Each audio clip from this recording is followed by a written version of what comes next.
Halo semuanya, kami dari tim Totuzeno Engineer dan ini adalah konsep micro teaching mengenai pengenalan sistem kendali PID yang dilakukan secara hybrid.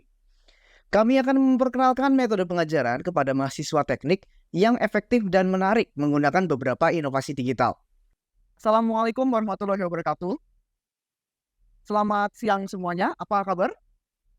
Oke, kayaknya baik-baik semua ya. Semoga kita semua selalu sehat selalu, bebas dari penyakit apapun, sehingga kita masih terus bisa untuk belajar. Oke, sebelumnya terima kasih teman-teman sudah bisa hadir di kelas PID ini. Mungkin di waktu yang mendekati liburan ini, di waktu puas. Sebelum kita mulai kelas PID pada siang hari ini, alangkah baiknya kita sejenak menundukkan kepala kita terlebih dahulu dan kita berdoa kepada Tuhan Yang Maha Esa. Teman-teman, berdoa dipersilakan. Itu adalah kunci kalian bisa memajukan bangsa Indonesia ini, membebaskan bangsa Indonesia dari yang namanya kebodohan. Ini adalah salah satu kunci dari calon engineer melakukan hal. Aman ya berarti ya, untuk suara dan visualnya aman ya. Oke, nanti kalau misalkan nggak aman, nanti akan ada operator yang bacain chat. Nanti kalau ada masalah, silahkan di-address aja gitu. Kita akan belajar sesuatu yang namanya itu adalah sistem kendali PID khususnya gitu ya. Tapi sebelum kita ke sana, mungkin bisa kita tunjukkan terlebih dahulu untuk presensinya gitu. Untuk teman-teman bisa silahkan scan QR yang ada di sini untuk melakukan presensi. Jadi mungkin di sini teman-teman udah ada yang pernah tahu sistem kendali itu apa? Oke, kayaknya belum ada ya. Oke, nanti lebih lanjutnya untuk mengetahui apa itu PID dan apa itu sistem kendali akan dijelaskan lebih lanjut oleh instruktur kita yang satunya yaitu Mbak Salma. Kita menginginkan suatu mobil itu bergerak secara lurus. Tapi dalam kenyataannya itu tidak mungkin kan? Karena pasti kayak tiba-tiba ada hambatan, ada mobil yang di seberang dan sebagainya. Jadi kita harus mengontrol suatu sistem, suatu mobil tersebut agar bergerak sesuai dengan keinginan kita. Nah, disinilah di saat kita ingin menginginkan suatu sistem mobil kita untuk bergerak secara lurus saja dan menuju ke titik X.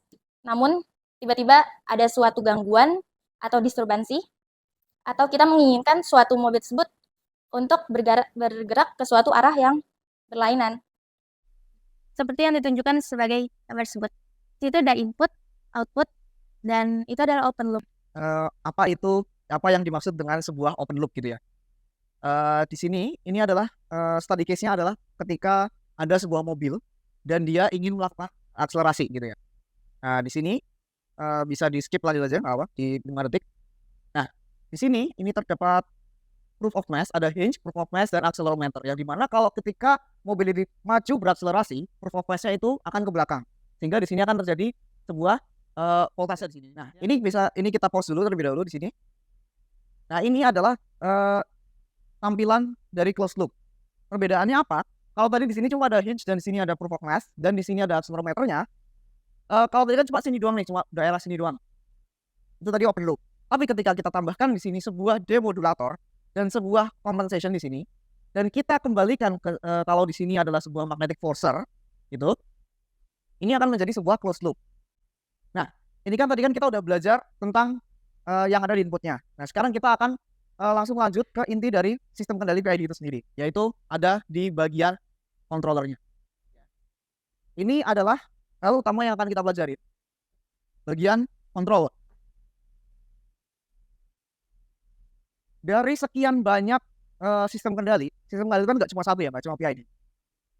PID itu kita gunakan karena beberapa alasan.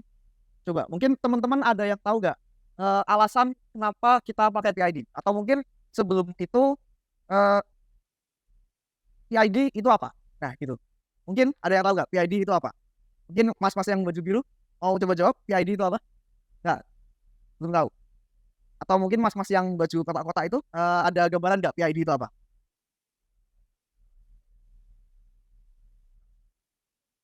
Apa aja kalau sistem?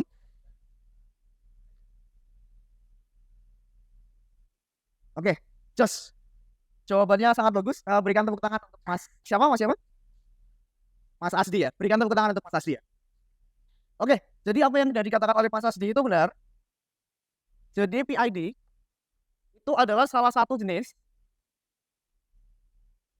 dari sistem kendali.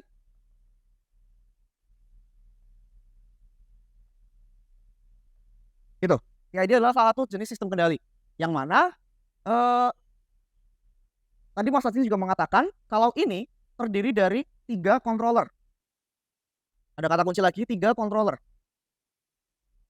Dan tadi Mas Fadli juga menyebutkan 3 controller ini adalah ada P, yaitu proporsional. Terus ada I untuk integral. Dan ada D untuk derivatif.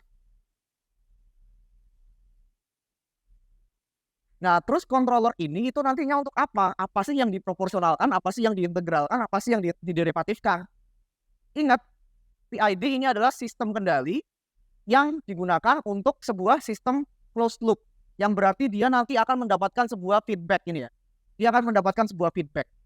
Feedbacknya itu berupa apa? Feedbacknya adalah berupa error. Di sini itu ada error. Menggunakannya di mana? Menggunakannya itu ada di bagian sayapnya sini. Gitu. Coba, ketika teman-teman naik pesawat, pengennya tuh lurus atau pengennya sambil belok-belok kayak gini? Lurus ya pengennya ya? Apa ada yang mau belok-belok? Ya kalau belok-belok itu ada kasus lainnya lagi ya. Tapi kita di sini ngomongin pesawatnya pengen stabil gitu ya. Nah, di sini ada yang tahu nggak? Kita perlu tahu apa? Kita perlu tahu ya apa variabel yang perlu kita tahu untuk bisa menerapkan sistem PID? Apa yang harus kita ketahui? Kalau tadi kan kalau drone itu ketinggiannya. Kalau di pesawat ini kita harus tahu apanya? Apanya? Dari apanya? Balik atau mungkin sayapnya? Sayapnya harus gimana ya? Biar stabil. Biar stabil. Oh, biar stabil berarti kan kita harus tahu kalau dia harus kayak gini ya. Nah, itu yang dicari itu adalah sudutnya. Gitu ya. Di pesawat ini, kalau tadi kita teman-teman kembali ke bagian yang sini ya, kita kembali ke bagian blok diagramnya. Nah, ini dia. Untuk sebuah closed loop, kita perlu sensor untuk mengetahui variabel yang pengen kita adjust. Kita pengen adjust supaya dia stabil, supaya dia 0 derajat terus kayak gini. Wih, gini kan, 0 derajat. Nah, makanya ada yang tahu nggak? Sensor yang kita pakai di sini itu apa? Ada yang tahu? Ya. Gyro ya. Di sini kita pakai gyro sensor, lebih tepatnya itu MPU 6050 untuk menentukan seberapa besar sudut yang sekarang sedang dialami. Gitu. Dan kalau teman-teman lihat dari sini, kalau kita miring ke kanan, nah ini ya, kalau kita miring ke kanan dia akan otomatis menggerakkan servonya untuk berusaha menstabilkan supaya dia memberikan dorongan ke kiri. Gitu. Kalau kita simpelkan, kita tuh mau berapa sudutnya sih menggunakan controller ini. Gitu ya. Nanti kita terjemahkan menjadi sebuah sudutnya kita maunya berapa gitu. Ini udah aku kasih sebuah hint, teman-teman. Kotak ini adalah sebuah aktuator, sementara yang di bawah ini adalah sebuah sensor. Mungkin dari teman-teman ada yang mau mencoba? Oke, boleh silakan. Bisa diisi? Untuk sensor IMU dan untuk aktuator servo. Ya, oke, betul. Di sini itu adalah study case-nya itu adalah menggunakan pemanas ruangan. Kayak AC ini contohnya. Ini pendingin ruangan, tapi konsepnya sama aja. Gitu ya. Nah, ini kita tuh mendapatkan sebuah equation. Modelnya itu tuh sudah dimodelkan, jadi kita tinggal pakai. Difference dari temperaturnya itu adalah alpha dikalikan temperatur ambient temperatur minus temperatur saat itu ditambahkan dengan beta UT, di mana UT KI-nya baru KG-nya gitu. Jadi urutannya gitu. Nah, itu kabelnya kamu naikin, baru kamu mainan KI-nya. Nah itu berarti ngapain tuh mempercantik sesuatunya tuh? Ada improving response, eliminate error, ensuring output stability, at set point, minimizing disturbance effects. Apa tuh?